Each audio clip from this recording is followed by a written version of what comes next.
If you've been moved by the incredible story of Moses so far, stay with us. Like, comment, and share your thoughts. And don't forget to follow to see the journey unfold from beginning to end. Now let's return to Moses' story as he faces one of his most powerful moments yet, leading the Israelites out of Egypt. Moses returned to Egypt with a deep sense of purpose, but also with apprehension. With his brother Aaron by his side, he went to Pharaoh with a clear demand from God: "Let my people go." Yet Pharaoh's heart was hardened and he refused to release the Israelites. What followed was a powerful display of God's might, a series of plagues that would strike at the heart of Egypt itself. The first plague transformed the waters of the Nile into blood. The river, once Egypt's life source, became a symbol of God's power over creation. The people could not drink the water, and fish perished in the bloody waters, but Pharaoh's heart remained unmoved. Moses returned with Aaron, and with each refusal from Pharaoh, a new plague followed. Frogs swarmed the land, covering homes and fields. Then came gnats, filling the air and making life unbearable. Still Pharaoh resisted. But the plagues did not end there. With each wave, the intensity of God's power grew clearer. Flies filled the air, livestock perished, and boils broke out upon the Egyptians.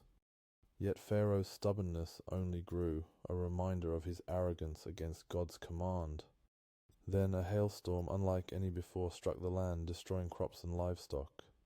Pharaoh's officials began to plead with him, urging him to release the Hebrews, but Pharaoh resisted still.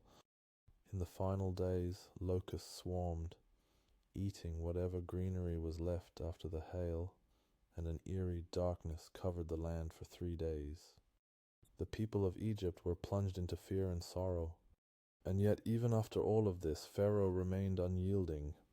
Finally, God prepared Moses for the last and most devastating plague, the death of every firstborn in Egypt. Moses was instructed to tell the Israelites to mark their doors with the blood of a lamb, a sign that would protect their households as God passed through Egypt that night.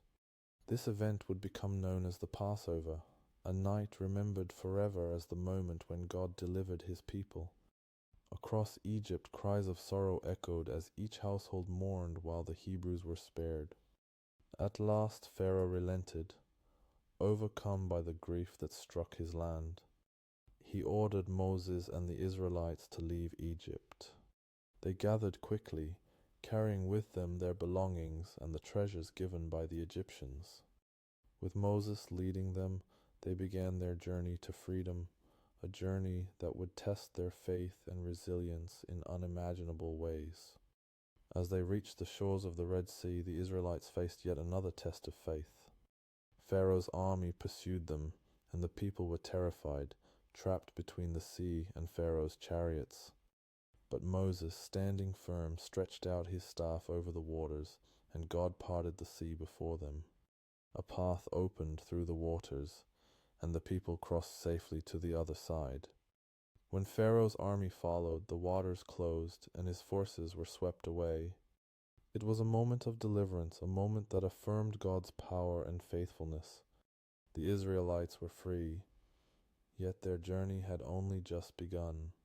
As they wandered through the wilderness, they faced new trials that tested their devotion and trust in God's plan.